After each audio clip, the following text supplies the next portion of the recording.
بسم الله الرحمن الرحيم. وكذلك قوله تعالى حتى تنكح زوجا غيره خاص في وجود النكاح من المرأة فلا يترك العمل به بما روي عن النبي صلى الله عليه وسلم أيما امرأة نكحت نفسها بغير إذن وليها فنكاحها باطل باطل باطل. یہاں سے خاص کی غالباً تیسری مثال بتا رہے ہیں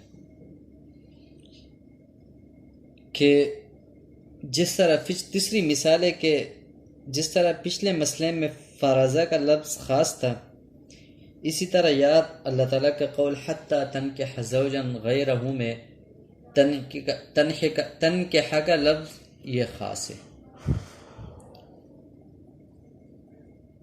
کہ نکاح میں کہ تنکح کا لفظ عورت کی طرف سے نکاح میں پائے جانے والی ہے، یہ خاص لفظ ہے۔ اب اس خاص پر عمل کرنا کیا ہے؟ واجب ہے۔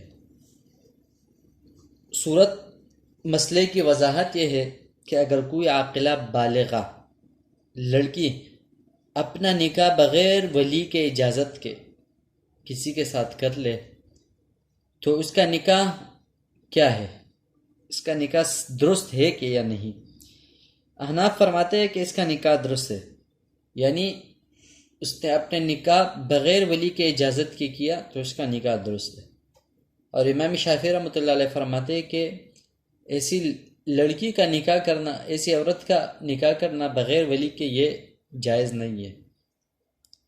امام شافعی رحمۃ اللہ علیہ کی دلیل فرماتے ہیں کہ مصنف رحمۃ اللہ علیہ نے جو یہاں ذکر کیا کہ بیمار روی عن نبی صلی اللہ علیہ وسلم ایما امرات نکحت نفسها بغیر اذن ولیها فنکاحها باطل باطل باطل، کہ کوئی بھی عورت جو اپنے نکاح اپنے ولی کے اجازت کے بغیر کر لے فنکاحها باطل باطل، 3 مرتبہ فرمایا کہ آپ صلی اللہ علیہ وسلم نے کہ اس کا نکاح باطل ہے باطل ہے باطل ہے، یعنی اس کا نکاح ہوا ہی نہیں۔ تو اب جب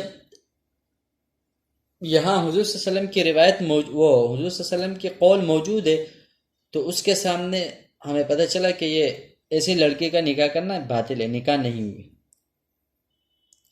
اور احناف کی دلیل ہے یہی لفظ، یہی قرآن کی آیات حتی تنکح زوجا غیرہ۔ یہاں پر تنکح زوجا غیرہ کا معنی کہ وہ عورت نکاح کرے کہ جس دوسرے شوہر سے، مطلب یہ ہے کہ نکاح کا لفظ یہ عورت کی طرف سے پایا جاتا ہے کہ وہ بذات خود اپنا ہی نکاح کر لے۔ تو جب تنکحہ سے اس کا معنی واضح طور پر سامنے نظر آ رہا ہے اور وہ عورت کی طرف سے پایا جا رہا ہے تو لہذا اس سے معلوم ہوا کہ وہ اپنی نکاح عورت اپنی نکاح ولی کے اجازت کے بغیر کر سکتا ہے۔ اور امام شافعی رحمۃ اللہ علیہ کی دلیل کا جواب دیتے ہیں کہ امام شافعی نے فرمایا کہ فنکاحها باطل باطل، کہ کوئی بھی عورت اپنی نکاح بغیر ولی کے اجازت کے کر لے اس کا نکاح باطل ہے۔ تو فرماتے ہیں کہ حضرت عائشہ رضی اللہ تعالیٰ عنہ کی یہ روایت ہے، اور حضرت عائشہ رضی اللہ تعالیٰ عنہ خود اپنے بھائی عبد الرحمن ابن ابی بکر کی بیٹی کا نکاح خود عبد الرحمن کی عدم موجودگی میں، اس کے جو بھائی ہے اس کے عدم موجودگی میں اس نے نکاح کرایا تھا۔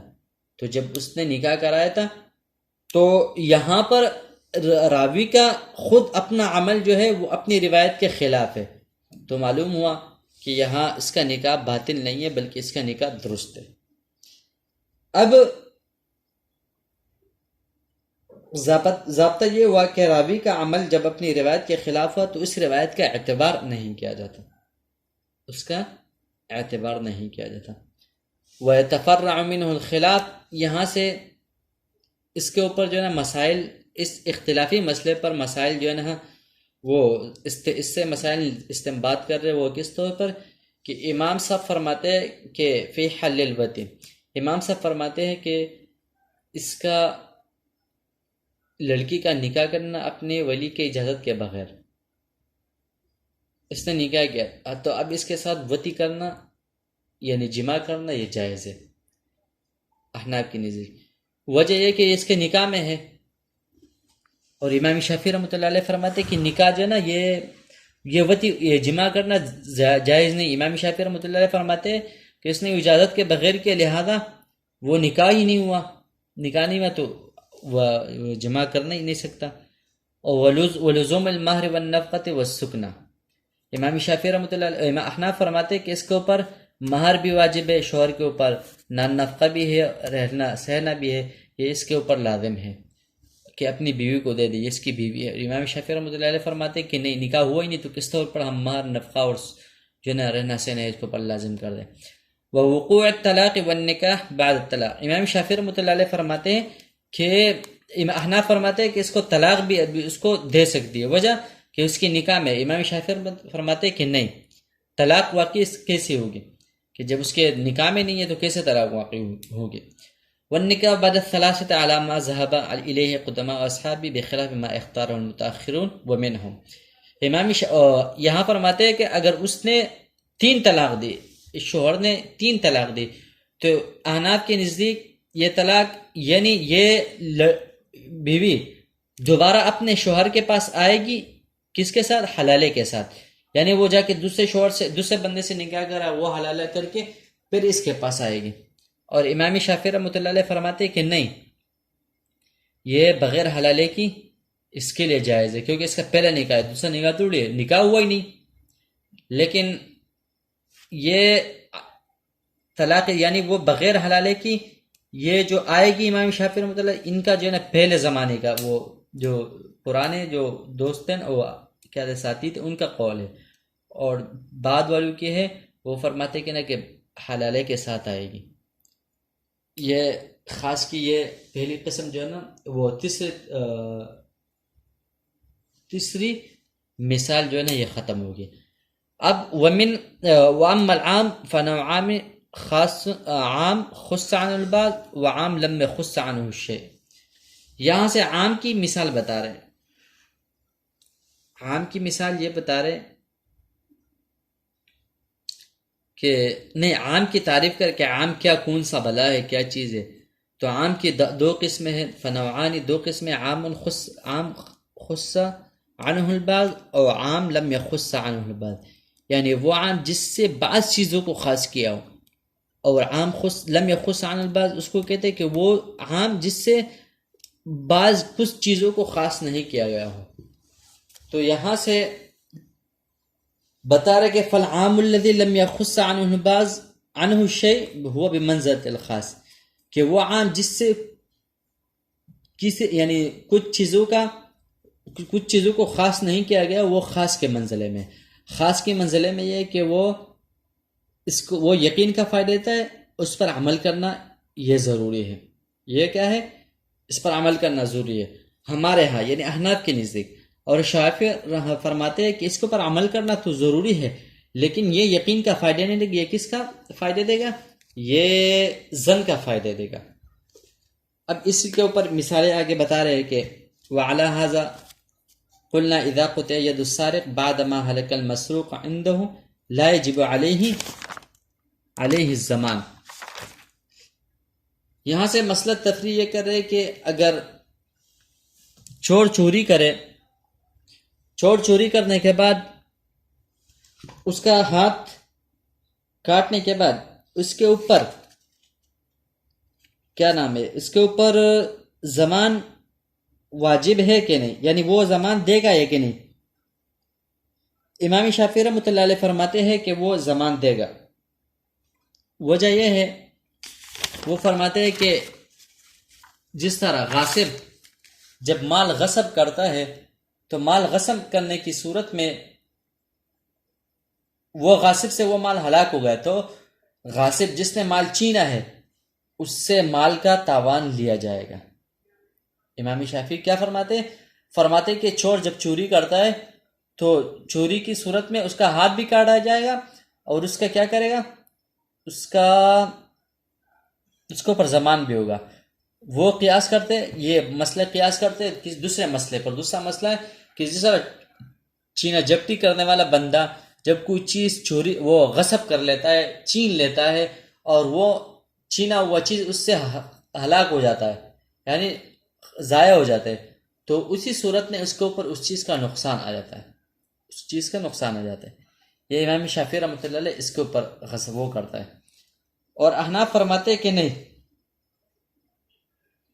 احناف کی دلیل کہ والسارق والسارق تو فقطعوا والسارق والسارق فقطعوا ایدیہما جزاء بما کسبا نکالا من اللہ. یہاں پر امام احناف فرماتے ہیں کہ یہاں پر جزاء بما کسبا، یہاں پر ما عام ہے، یعنی اس میں ما عام ہے، تو عام ہونے کی صورت میں اس کے اوپر زمان یہ ہاتھ تو کاٹا جائے گا کہ چوری کرنے والا مرد اور عورت ان دونوں کا ہاتھ کاٹو، یہ بدلہ ہے اس چیز کا جنہوں نے کیا ہے. تو یہاں ما عام ہے اور ان تمام جرائم کو شامل ہے جو چور سے پائے گئے، یعنی چوری اور مال کی ہلاکت. اس آیت کا مطلب یہ ہوا کہ اس چور سے جو کچھ ہوا اس کی ساری جزا یہی ہے کہ ہاتھ کاٹا جائے. اب اگر ہم زمان بھی لازم کرتے تو پھر پوری سزا صرف ہاتھ کاٹنا نہیں ہوگی، بلکہ ہاتھ کاٹنا اور زمان لازم کرنا یہ مجموعہ ہوگا. تو اس طرح قیاس کی وجہ سے کتاب اللہ کے عام پر عمل کو چھوڑنا لازم آئے گا، حالانکہ عام پر عمل کرنا کیا ہے؟ واجب ہے. لہٰذا کتاب اللہ کے عام پر عمل کریں گے اور قیاس کو چھوڑیں گے. صحیح ہے. اب والدلیل علی ان کلمۃ ما عامۃ ما ذکرہ امام محمد رحمہ اللہ تعالی اذا قال المولا لجارتی ان کان ما فی بطنک غلاما فانت حرۃ فولدت غلاما وجارۃ لا تعتق. یہاں سے مصنف رحمۃ اللہ علیہ اس بات پر دلیل پیش کرتے ہیں کہ پیچھے جو آیات پڑھی تھی جس میں کلمہ ما عام ہے، وہ دلیل یہ ہے کہ امام محمد رحمۃ اللہ علیہ فرماتے ہیں کہ اگر کسی نے آقا نے اپنی غلام باندی کو یہ اس شرط پر یہ کہا کہ اگر آپ کے پیٹ میں بچہ ہو، الفاظ کیا ہے کہ ان کان ما فی بطنک غلاما فانت حرۃ، اگر آپ کے پیٹ میں بچہ ہو تو آپ آزاد ہو. تو ماں یہاں پر کیا ہے؟ عام ہے. وہ اس طور پر فولدت غلاما وجارۃ، اب اس باندی نے یعنی ایک بچہ بھی جنا اور بچی بھی جنی، دونوں پیدا ہوئے. تو امام محمد رحمۃ اللہ علیہ فرماتے ہیں کہ یہ آزاد نہیں ہوگی، کیونکہ یہاں پر ماں اس بات کی دلالت کرتی ہے کہ آپ کے پیٹ میں بچہ ہو، لڑکی نہ ہو. تو اب اس کی پیٹ میں کیا ہے؟ بچہ اور بچی دونوں پیدا ہوئے اکٹھے، تو یہ آزاد نہیں ہوئے. کیونکہ کلمہ ما عام ہے، اس کا مطلب یہ تھا کہ جو تیرے پیٹ میں وہ سارا لڑکا ہو، اور جو کچھ لڑکا تھا کچھ لڑکی تھی، تو اس لونڈی کا آزاد نہ ہونا اس بات کی دلیل ہے کہ کلمہ ما امام محمد کے ہاں عام ہے. اور امام محمد جس طرح فقہ کے امام ہے اسی طرح لغت کے بھی امام ہے، تو لغت میں بھی ان کا قول معتبر ہوگا. یہ پورے کے پورا مسئلہ جو ہے نا، یہ پیچھے والے جو فقطعوا ایدیہما جزاء بما کسبا نکالا من اللہ، اسی پر یہ اسی سے یہ مسئلہ نکالا گیا. تو یہاں پر معلوم ہوا کہ کلمہ ما عام ہے، اور عام ہونے کی وجہ سے اس کے سامنے قیاس آ جائے، خبر واحد آ جائے، تو ہم اس پر عمل نہیں کریں گے، بلکہ جو عام ہے اسی پر عمل کریں گے. والسلام.